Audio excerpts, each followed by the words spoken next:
Vick was one of the most popular athletes in the world, and also one of the highest paid. But one major mistake changed his trajectory and ruined his career.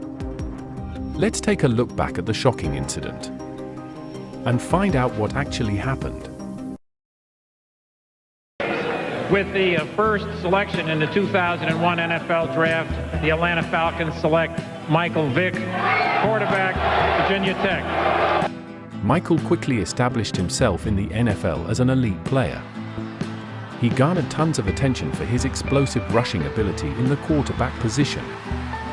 The lefty also had a strong throwing arm in his arsenal as well. He was often considered a new age QB by sports commentators. His play on the field was exciting to watch, and many football fans gravitated toward his style of play. He was heavily scouted by defensive coordinators, but still incredibly hard to stop on the field. The game was always winnable when Vick had the ball. For multiple seasons, he would dominate in the National Football League. His fame had rapidly exceeded many star players. He had big endorsement deals and also was one of the leaders in merchandise sales. All the kids following his games wanted to be like Mike, and he was often seen as a quality role model for the youth. However, one unforeseen scandal would shed a light on the man off the field.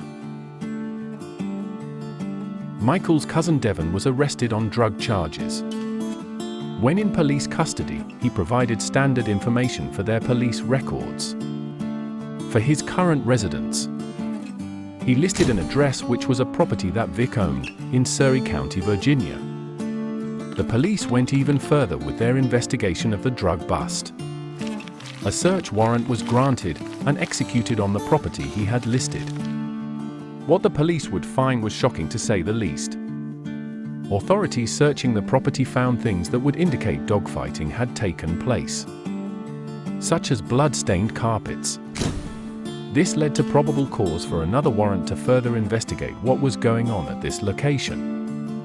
Apparently during Vick's rookie year, he along with a few other of his mates began a dog training and breeding venture. Only it wasn't just dog breeding and training going on. Bad News Kennelz was a state-of-the-art dog fighting operation. The property had a fence that surrounded the area, so the unlawful activities taking place would not be visible to the public eye. The facility housed over 54 pit bulls and around 70 dogs in total. It was filled with multiple breeding stations. Other equipment like treadmills were used to work the dogs out for optimal physical condition. And animal performance-enhancing drugs was also found on the property. Dog fights would be set up usually at night, and attendees would gamble thousands of dollars. It was quite an exclusive event. Allegedly, only 12 or so people were invited to participate. The United States Department of Agriculture executed their own search warrant, and they found the remains of 6 to 8 dogs in 2 mass graves. Allegedly, if dogs couldn't continue fighting, they would be put down in gruesome ways. There were reports of hanging, drowning, shooting, and even electrocution that took place. Vick, among others, would be charged by a federal grand jury with conspiring to engage in competitive dogfighting. Vick and his co-defendants initially pled not guilty to the charges in the indictment. But with so much evidence stacked against them, they decided to cooperate with law enforcement. Michael signed a plea agreement and statement of facts, admitting to conspiracy in a dog fighting ring. The NFL commissioner then suspended him indefinitely without pay. In his first public statement, Vick apologized for his actions. I take this opportunity just to speak from the heart. First, I want to apologize for all the things that I've done and that I've allowed to happen. I want to apologize to all the young kids out there for my immature acts, and what I did was very immature. So that means I need to grow up. I accept the responsibility for my actions and what I did, and now I have to pay the consequences for it.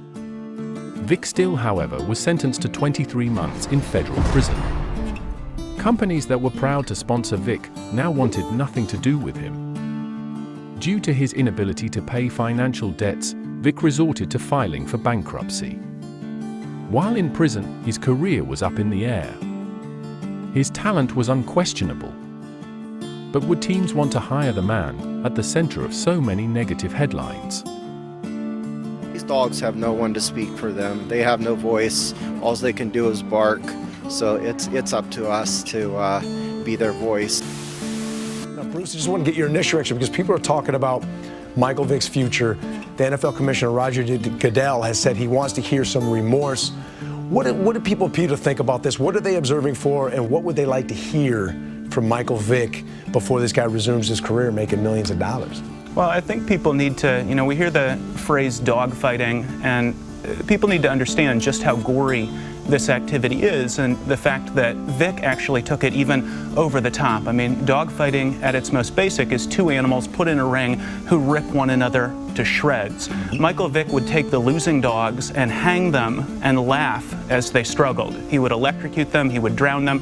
He would take his family pets who weren't fighting animals, toss them into the ring with seasoned fighting animals, and laugh as those animals were ripped limb from limb. So we think Michael might have some serious psychological problems. We think that he may be incapable of remorse and that he really needs to undergo some psychiatric evaluations to see whether he's capable of remorse and, of course, whether he is actually remorseful.